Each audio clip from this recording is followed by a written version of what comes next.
नमस्कार साथियों, स्वागत है आपका आपके अपने यूट्यूब चैनल संदेश एकेडमी पर। एक चैप्टर स्टार्ट किया था जिसका नाम है प्रतिशत।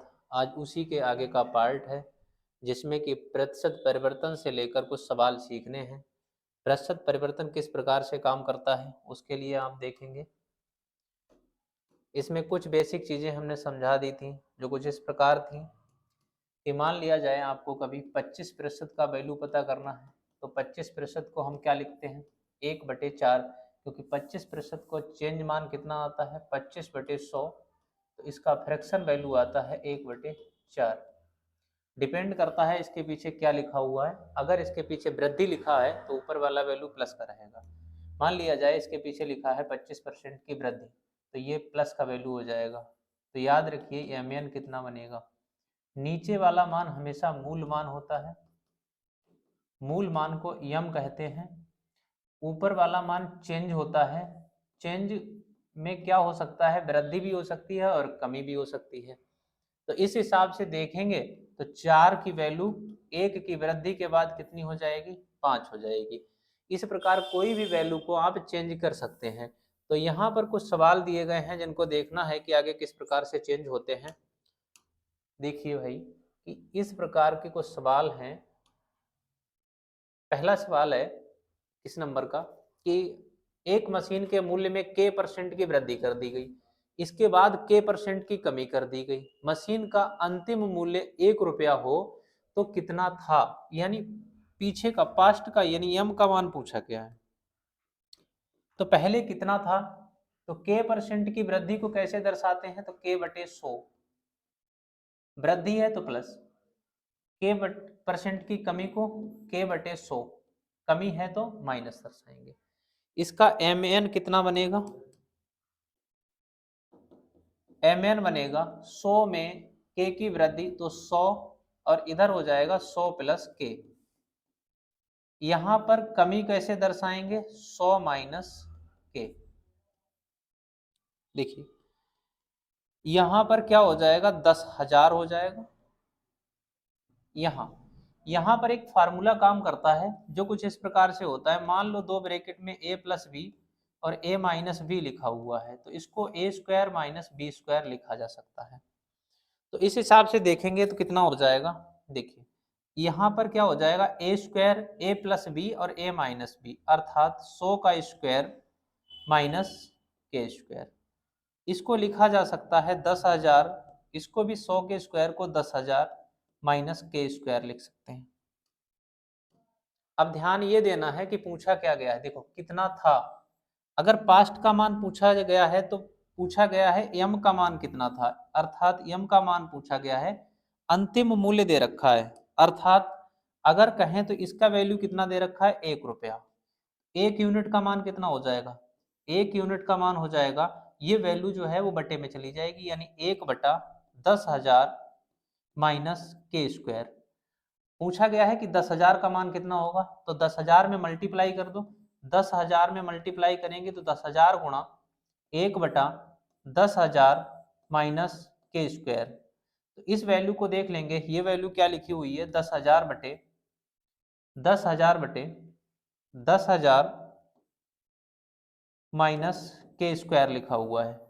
तो ये वाला उत्तर सही हो जाएगा जो इसमें लिखा होगा 10,000 बटे 10,000 माइनस k²। तो इस सवाल को बहुत ही बेहतरीन तरीके से इस मेथड से कर सकते हैं, जिसमें क्या दे रखा है कि k% की वृद्धि और k% की कमी को दर्शाया जा रहा है। तो 10,000 पे दर्शाना है तो किस प्रकार से कर सकते हैं, तो इसमें तो वैल्यू भी दे रखा है, लेकिन वैल्यू का यूज कैसे करना है, सबसे बाद में करना है। अनुपात और प्रतिशत में वैल्यू का यूज सबसे बाद में होता है। चलिए भाई आगे देखिए, 5:4 को प्रतिशत में बदलिए। देखिए प्रतिशत में बदलने के लिए क्या करते हैं, अनुपात का वैल्यू ही बटे का वैल्यू कहा जाता है, तो अनुपात की जगह बटे लगा सकते हैं। तो 5/4 को अगर परसेंट में बदलना है तो प्रतिशत लाना है तो क्या करते हैं, 100 से गुणा करते हैं। 100 से गुणा करेंगे, 4 से काटेंगे तो 25, 25 पंजे 125 सही उत्तर हो जाएगा। यानी आंसर कितना आ जाएगा, 125% आ जाएगा। तो यहाँ क्या समझ में आया कि बटे को, अनुपात को हम बटे के रूप में इस प्रकार प्रदर्शित कर सकते हैं। तो कह सकते हैं 25 पंजे 125% सही उत्तर आ जाएगा। यहाँ देखिए 66 सही 2/3 लिखा हुआ है, ये लिखा हुआ है 66 सही 2/3 प्रतिशत को। इसको चेंज करके दिखाना है कितना मान आएगा भिन्न में। तो यहाँ प्रतिशत हटाने की बात कर रहा है, यहाँ प्रतिशत हटाने की बात कर रहा है। जहां हटाने की बात करेगा वहां बटे में 100 लाएंगे। तो देखिए 66 की 3 से गुणा करेंगे तो 198 और 200/3 करेंगे। ये प्रतिशत का मान है। क्योंकि प्रतिशत का मान हटाना है तो हटाने के लिए क्या करते हैं, भाग 100 करते हैं। 200/3 और भाग में 100 कर देना है। आंसर क्या आ जाएगा 2/3, यानी इसका फ्रैक्शन वैल्यू 2/3 होगा। ये काफी पहले ही समझा चुके हैं कि इस तरह के सवाल आराम से कर सकते हो। देखो एक ये दे रखा है, जैसा कि ऐसे नंबर आते थे कि 800 में से इतने नंबर आए हैं तो कितने परसेंट नंबर आए हैं, सेम वैसे ही का सवाल है। एक परीक्षा में 1500 विद्यार्थी सम्मिलित हुए, जिसमें से 350 विद्यार्थी सफल हुए हैं, तो कितने प्रतिशत विद्यार्थी सफल हुए हैं। तो जिसका प्रतिशत पूछा जाए, मान लो सफल का पूछा गया है तो वो ऊपर रखना है जो पूछा जाए गुणा 100, क्योंकि जो मान परसेंट में पूछा जाएगा उसमें 100 जरूर लगाएंगे, और बटे में कुल। ये बात हमेशा याद रखना कि कभी भी कुछ परसेंट निकालना है तो बटे में कितना रखना पड़ेगा, कुल रखना पड़ेगा। ध्यान देंगे कि 350 सफल हुए हैं, कितने में से, 500 में से, गुणा 100। इसको काट सकते हैं, 5 से काट लीजिए, 5 सते 35, यानी कितना आ जाएगा 70%। कितना 70% विद्यार्थी जो हैं वो पास होते हैं। यहाँ पर ऑप्शन नहीं मिल रहे हैं। 70% विद्यार्थी जो हैं वो सफल हुए हैं। 70% विद्यार्थी सफल हुए, सॉरी 1500 है यहाँ पर कितना है 1500 है। देख लेंगे, ध्यान देंगे तो 350 विद्यार्थी सफल हुए, कितने में से, 1500 में से, और गुणा 100 हो जाएगा। 00 कट जाएंगे, 5 से काटेंगे, 5 3 15, 5 सते 35, यानी 70/3। 70/3 सही उत्तर आ जाएगा। तो कितना हो जाएगा, 3 इकाई 3 हो जाएगा। 70/3 को क्या लिख सकते हैं, 3 दूनी 6 लिख सकते हैं, 1 10 होगा, 3 3 9 होगा, और इसको लिखा जा सकता है 1 10 23.33 लिखा जा सकता है। इसको क्या लिख सकते हैं, 23.33 लिख सकते हैं। तो पता कर सकते हैं कि कोई विद्यार्थी कितने नंबर लेकर आता है, कितना सफल कितना असफल। सपोज करो कभी पूछ लिया जाए कितना विद्यार्थी असफल हुआ, तो हम इसे किस में से घटा देंगे, 100% में से घटा देंगे। 100% में से घटाकर क्या पता कर लेंगे कितने असफल रहे थे। जैसे आगे वाला सवाल देखेंगे, एक विद्यार्थी ने 800 नंबरों की परीक्षा दी, उसका 360 आया प्राप्तांक, तो उसका कितना परसेंट नंबर आया। तो बताएंगे 800 में से कितना नंबर आया, तो जितना नंबर आएगा 360 नंबर आया, मानो कितने में से आया, 800 में से आया, 800 बटे में रहेंगे, गुणा में कितना जाएगा 100। इसको काट सकते हैं, 8 से काट लो, 8 से काटेंगे तो 8 चौक 32 हो जाएगा, और कितना बचेगा 4 8 पंजे 40। तो उसने कितना नंबर प्राप्त किया है, 45% नंबर प्राप्त किया है। तो कह सकते हो कि उसने 45 नंबर प्राप्त किया, 45% नंबर प्राप्त किया है। ठीक है, ये देखेंगे, ये थोड़ा इस तरीके का सवाल पूछा जाता है कि यहाँ पर दे रखा है 1 घंटा 15 मिनट पूरे एक दिन का कितना प्रतिशत है। तो पूरे एक दिन में कितने घंटे होते हैं, तो 24 घंटे होते हैं। एक दिन में कितने घंटे होते हैं, 24 घंटे होते हैं। यहाँ पूछ रहा है 1 घंटा 15 मिनट पूरे दिन का कितना प्रतिशत है। तो पूरे दिन का कितना प्रतिशत है, तो पूरा दिन जो है वो कुल मान है, तो कुल मान बटे में रहेगा 24 घंटा। क्योंकि यहाँ 1 घंटा 15 मिनट है, या तो इन दोनों को घंटा बना लो या इन दोनों को मिनट बना लो। 1 घंटा 15 मिनट को क्या लिख सकते हैं, 1 घंटा 15 मिनट, 1 घंटे का मतलब 60 मिनट, 70 मिनट, 75 मिनट लिख सकते हैं इसको लिख सकते हैं 75 मिनट। 1 घंटा 15 मिनट का मतलब कितना मिनट होता है, 60 मिनट, 70 मिनट और 5 75 मिनट लिख सकते हैं इसको। तो देखिए 24 घंटे को भी तो मिनट बनाना पड़ेगा। 24 घंटे का मतलब कितना मिनट होता है, 24 गुणा 60, और यहाँ पर कितना आया है 75 मिनट। तो 75 मिनट गुणा, प्रतिशत लाना है तो क्या करेंगे 100 से गुणा करेंगे, काट लेंगे, 0 से 0 कट जाएगा, 3 से काट लीजिए, 3 दूनी 6, 3 पंजे 15, 3 दूनी 6, 2 पंजे 10, यानी 125, 125/24 इस सवाल का सही उत्तर हो जाएगा। 125/24 इस सवाल का सही उत्तर हो जाएगा। तो करना क्या है कि जो पूछा गया है वो देखना है कि अगर ये मिनट में है तो ठीक है, और अगर ये घंटे और मिनट दोनों में है तो या तो दोनों को घंटा बना लो या दोनों को मिनट बना लो। इस तरीके से पता कर सकते हैं। आगे देखिए, एक डलिया में 12 संतरे, 15 आम, 23 सेब है, तो बताइए डलिया में संतरों का प्रतिशत क्या है। तो देखिए सबसे पहले ये देखें कि कुल कितने फल हैं। तो यहां देखेंगे कुल फल जो हैं वो हैं 12 + 15 + 23। तो यहाँ जोड़ सकते हैं, 3 और 2 2 5 और 5 10 हो जाएंगे, 1 और 2 और 2 4 और 1 5, यानी कुल फल कितने हैं 50 हैं। कुल फल 50 हैं और पूछा क्या गया है, पूछा गया है कि संतरे कितने हैं। तो यहाँ देख लेंगे संतरे कितने हैं 12 हैं, संतरे कितने हैं 12 हैं। तो पूछा गया संतरों का प्रतिशत, यानी 12 का मान बताओ कितने में से बताना है 50 में से, और गुणा 100। 50 के दूने 100 होते हैं, 12 दूनी 24%। संतरे कितने हैं 24% हैं। तो आराम से पता कर सकते हैं, किसी का भी प्रतिशत निकालना हो तो आराम से ज्ञात कर सकते हैं। ध्यान देंगे कि अगला सवाल क्या होगा कि पृथ्वी में के 250 भागों में 15 भाग सल्फर है, तो सल्फर का प्रतिशत बताना है। तो ध्यान दो भाई, यहाँ पर क्या बोला गया है कि 200 हाँ 2250 भाग टोटल है। टोटल भाग कितना है 2250, और उसमें सल्फर कितना है 15 भाग, गुणा 100। तो इसको काटा जा सकता है, 15 पंद्रियम 225 होता है, और 5 से काट लेंगे तो 5 दूनी 10 होता है, और 5 तीके 15 होता है, यानी 20/3। 20/3 को क्या लिख सकते हैं हम, 6 सही 2/3। तो 6 सही 2/3 इस सवाल का सही उत्तर हो जाएगा। 6 सही 2/3 इस सवाल का सही उत्तर हो जाएगा। अर्थात हम पता कर लिया है कि कितने परसेंट, कोई मान कितने प्रतिशत है, ऐसा पता करना हम जो है सीख रहे हैं अभी। एक टॉपिक होता है जिसका नाम है नया मूल्य और पुराना मूल्य। टॉपिक है नया मूल्य और पुराना मूल्य। ये काफी इंपॉर्टेंट सवाल होते हैं और लगभग हर परीक्षा के लिए बहुत ज्यादा महत्वपूर्ण रोल अदा करते हैं। देखिएगा, नया मूल्य और पुराने मूल्य के सवालों को किस प्रकार करना है आपको।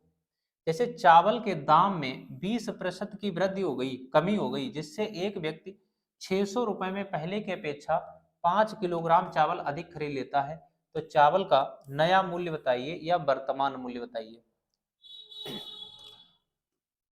नया मूल्य या वर्तमान मूल्य पता करना है। कैसे पता करेंगे, देखिए अगर हमने देखा होगा तो मूल्य और मात्राएं दोनों दे रखी हैं इसमें। तो 20% दाम में कमी हो रही है, तो 20% का मतलब कितना होता है 1/5 होता है। कमी हो रही है तो माइनस लगाएंगे। तो बताओ एम एन कितना बनेगा, प्राइज में एम एन कितना बनेगा मूल्य में। तो मूल्य में जो एम एन आएगा वो 5 से 1 की कमी का 4 आएगा। अगर मूल्य में 5 से 4 कमी हुई है तो फिर मात्रा में रेशियो क्या बनेगा, मात्रा में रेशियो उल्टा होता है। मात्रा का रेशियो 4 से 5 हो जाएगा। चूंकि मूल्य मात्रा का उल्टा होता है तो रेशियो भी क्या हो जाएगा, उल्टा हो जाएगा। तो कह रहा है एक कितना 20% की कमी हो गई, जिससे एक व्यक्ति 600 रुपए में पहले की अपेक्षा 5 किलोग्राम चावल अधिक खरीद लेता है। तो यहाँ पर मात्रा कितनी अधिक खरीद रहा है 1 यूनिट, पेपर कितनी दिखा रहा है मात्रा 5, अर्थात 1 यूनिट का मान कितना है 5 है। 1 यूनिट का मान 5 है, तो 4 यूनिट का मान कितना हो जाएगा, 4 पंजे 20 हो जाएगा। 4 यूनिट का मान कितना हो जाएगा 20। 5 यूनिट का मान 5 पंजे 25 हो जाएगा, 5 पंजे 25 हो जाएगा। तो 4 यूनिट का मान 20, 5 यूनिट का मान 25 हो जाएगा। तो पूछ रहा है नया मूल्य बताइए या वर्तमान मूल्य बताइए। तो वर्तमान मूल्य कितना होगा ये बताना है। तो मूल्य दो तरीके से आएंगे, एक पुराना मूल्य आएगा और एक नया मूल्य आएगा। तो यहाँ पर 20 के हिसाब से चीज को खरीदवाना है, 600 रुपया लेकर गए और 30 रुपया के हिसाब से खरीद रहे हो, तो काट देंगे तो कितना आ जाएगा। देखिए 600 रुपया लेकर गए और 20 के हिसाब से खरीद रहे हो चीज को, तो फिर 20 किलोग्राम कितने की मिलेगी 30 रुपया पर केजी, 30 रुपया पर केजी। ये पुराना रेट हो जाएगा। अगर नया रेट पूछा गया है तो कितना हो जाएगा 600 रुपया में 25 के हिसाब से खरीदवा देंगे चीज, तो 5 पंजे 25, कितना हो जाएगा 12, और 5 दूनी 10, 5 चौक 20, 24 रुपया पर केजी, 24 रुपया पर केजी। तो इसमें से कौन सा ऑप्शन सही है, 24 रुपया पर केजी, 24 रुपया पर केजी। तो कहने का मतलब ये हुआ कि इससे क्या कर सकते हैं हम, पुराने रेट को और नए रेट को एक साथ निकाल सकते हैं, पुराने रेट को और नए रेट को एक साथ निकाला जा सकता है। बहुत ही बेहतरीन मेथड है, इससे आप हर सवाल को लगा पाएंगे जिसमें भी ये दाम की बात करेगा। तो जैसे एक मेथड हो गया और एक ट्रिक यानी फार्मूला भी होता है जिससे आप इस सवाल को कर सकते हैं। फार्मूला कौन सा होता है, देखिए अगर कभी नया मूल्य निकालना पड़ जाए आपको, नया मूल्य कितना होगा, तो आप इस प्रकार फार्मूला लगा सकते हैं AX बटे 100n, जहां A फॉर अमाउंट है, A का मतलब क्या है अमाउंट यानी रुपया कितना है, X का मतलब प्रतिशत है, N का मतलब मात्रा है, N का मतलब मात्रा है। इसमें अगर वैल्यू रखेंगे तो उत्तर प्राप्त होगा डायरेक्ट। जैसे यहां पर अमाउंट 600 है, अमाउंट 600 है, दर 20% है और 100, n का वैल्यू कितना है, तो n का वैल्यू इसमें दे रखा है 5 किलोग्राम मात्रा, मात्रा 5 किलोग्राम है। डबल जीरो से डबल जीरो कट जाएगा, 5 चौक 20, 6 चौक 24, 24 रुपया पर केजी। ये किस में लगाएंगे, नया मूल्य पूछा जाएगा तो ये फार्मूला काम में लेंगे। तो चाहे तो इस प्रकार लगा सकते हैं या फिर इस फार्मूले को याद करो, इससे लगा सकते हो। दोनों तरीके बेहतर हैं, सवाल पेपर में करने के लिए दोनों तरीकों से आप जो है आराम से लगा सकते हैं, कोई दिक्कत नहीं होगी। चलिए एक सवाल और करके देखते हैं। चीनी के दाम में 15% की वृद्धि हो गई, जिससे एक व्यक्ति 240 रुपए में पहले की अपेक्षा 3 किलोग्राम चीनी कम खरीद पाता। देखो मूल्य बढ़ जाएगा तो जाहिर सी बात है कि वो आदमी चीनी कम खरीद पाएगा। तो चीनी का वर्तमान मूल्य बताइए, वर्तमान का मतलब भी नया मूल्य ही होता है, वर्तमान का मतलब भी नया मूल्य ही होता है। तो 15% को क्या लिख सकते हैं, 15 बटे 100, 5 तिया 15, 5 दूनी 10 यानी 3 बटे 20 लिख सकते हैं। चूंकि वृद्धि हो रही है तो प्लस लगाएंगे, वृद्धि हो रही है तो क्या लगाएंगे, प्लस लगाएंगे। तो इस वैल्यू को क्या लिखा जा सकता है, इस वैल्यू को यमियन में कैसे लिख सकते हैं, यानी प्राइस की बात करें, मूल्य की बात करें, तो मूल्य तो 20 से 3 की वृद्धि हुई है तो 23 हो जाएगा। मूल्य कितना हो जाएगा, 20 से 23 हो जाएगा। तो मात्रा कितनी हो जाएगी, मात्रा उल्टी हो जाएगी यानी 23 से 20 हो जाएगी। तो यहां पर क्या कह रहा है कि मात्रा कितनी कम हो रही है, 3 कम हो रही है, और यहाँ पेपर में कितने किलोग्राम कम हो रहा है, 3 किलोग्राम, यानी 3 यूनिट का मान पेपर के हिसाब से कितना है, 3 है। 3 यूनिट का मान पेपर के हिसाब से 3 है, तो 1 यूनिट का मान कितना हो जाएगा, 1 यूनिट का मान 1 हो जाएगा। नया मूल्य पूछा गया, तो नया मूल्य 1 के हिसाब से 20 यूनिट का मान, 20 यूनिट का मान 20 हो जाएगा। 20 यूनिट का मान 20 हो गया। रुपए कितना लेकर गए थे, रुपए लेकर गए थे कितना, 240, 240 रुपया लेकर गए थे। 20 के रेट किलोग्राम चीज खरीदी है तो कितना हुआ है, 12 रुपया पर केजी। क्या रेट आया है, 12 रुपया पर केजी। ये सही उत्तर आ गया। पुराना पूछा जाता तो 23 यूनिट का मान निकाल के 240 बटे 23 रखते। तो इस तरीके से कर सकते हो, अन्यथा कि तुम्हें फार्मूला बताया है AX बटे 100n, AX बटे 100n। अमाउंट कितना है, 240 है। 240 की वैल्यू पर 15% लगाएंगे और 100, मात्रा 3 किलोग्राम है, जीरो से जीरो कट जाएगा।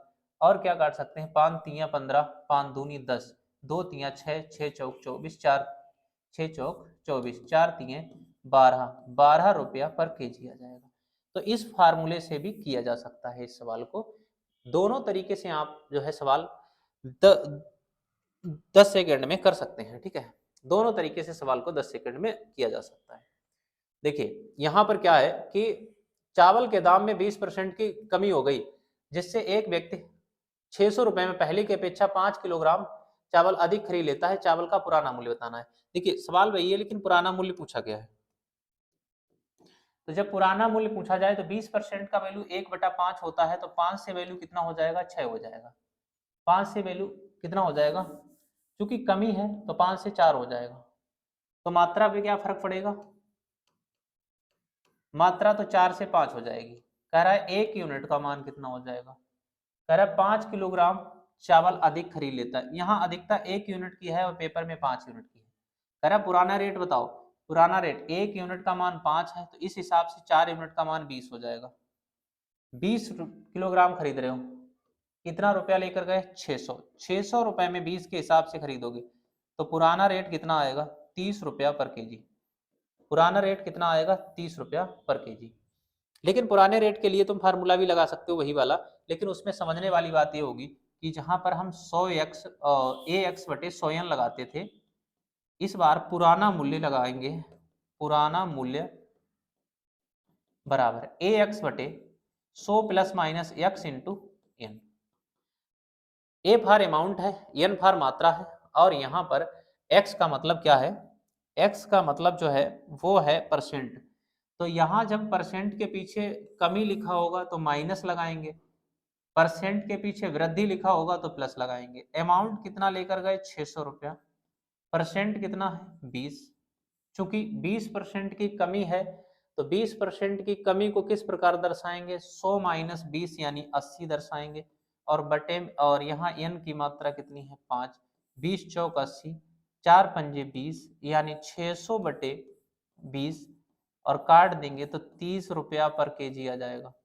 ये फार्मूला भी याद कर सकते हैं इस सवाल को बहुत जल्दी करने के लिए। तो फिर आगे देखते हैं, एक सवाल कुछ इस प्रकार का है कि पेट्रोल के दाम में 25% की वृद्धि हो गई, जिससे एक व्यक्ति कितना? एक व्यक्ति 1200 रुपए में पहले की अपेक्षा 4.8 लीटर पेट्रोल कम खरीद पाता है। बताइए पेट्रोल का पुराना मूल्य क्या है?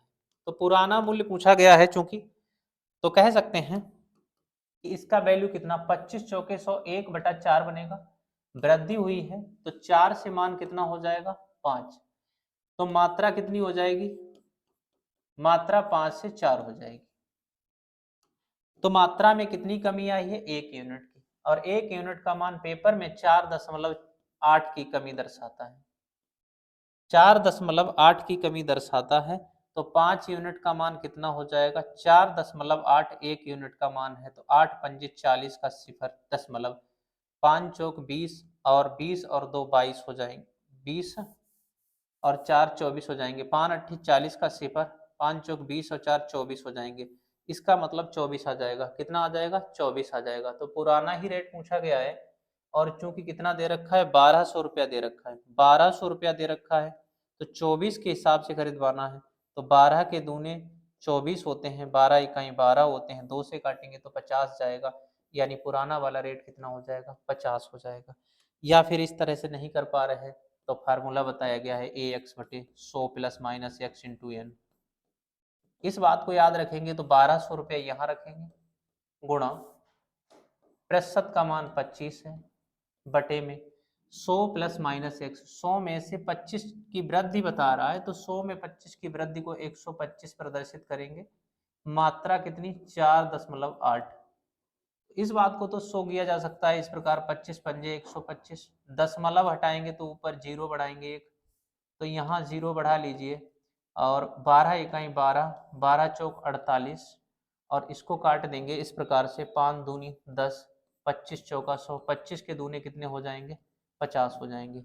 तो इस तरीके से आप कैलकुलेट कर सकते हैं कि ये वैल्यू कितनी आएगी। तो आगे सवाल देखते हैं, दूसरा वाला कुछ इस प्रकार का है कि संतरों के दाम में 10% की कमी हो गई। एक व्यक्ति 240 रुपए में पहले की अपेक्षा 6 संतरे अधिक खरीद लेता है, तो बताइए पुराना मूल्य कितना होगा? तो इसमें क्या दे रखा है? परसेंट का मान 10% की कमी। 10% को हम 1/10 दर्शाते हैं। कमी है तो माइनस लगाएंगे तो माइनस हो जाएगा। तो क्या कह सकते हैं कि मूल्य में क्या रेशियो रहेगा? मूल्य जो रहेगा वो किस रेशियो में रहेगा? मूल्य 10 में 1 की वृद्धि दर्शाएंगे तो 10:9 रहेगा। तो मात्रा कितनी रहेगी? मात्रा मूल्य की उल्टी होती है, विपरीत होती है, तो 9 से 10 हो जाएगी। तो यहाँ कितने की कमी आई? 1 यूनिट की कमी आई है। 1 यूनिट की कमी को पेपर में 6 संतरों से दर्शाया गया है। 1 यूनिट की कमी को 6 दर्शाया गया है, तो पुराना मूल्य पूछा गया है। पुराना मूल्य कितना हो जाएगा? पुराना 9 के हिसाब से देखेंगे तो 9 6 के 54, 54 हो जाएगा। 9 6 के 54, एक यूनिट का मान 6 है तो 9 यूनिट का मान 54 हो जाएगा। तो इस प्रकार कह सकते हैं कि 240 रुपए में, तो 240 रुपए लेकर गए थे, 240 रुपया लेकर गए थे, 54 के हिसाब से खरीदना है तो कितना हो जाएगा कि यहाँ पर काट लेंगे, 2 से 23 चले जाएंगे, 2 दूनी 4, 2 दूनी 4 और 2 सत्ती 14 हो जाएंगे, और 2 से काट लेंगे इसको, 2 एकम 2, 2 दूनी 4, 0 आ जाएगा, 12 दूनी 24, 3 से काट लो, 3 चौके 12, 3 नेम 27। तो इसको क्या लिख सकते हैं, इसको लिख सकते हैं हम 40/3, 40/3 ये पुराना रेट आ जाएगा। इसमें से कोई भी ऑप्शन मैच नहीं कर रहा है, तो यहाँ देख लेंगे कि 40/3 इस सवाल का सही उत्तर आ जाएगा।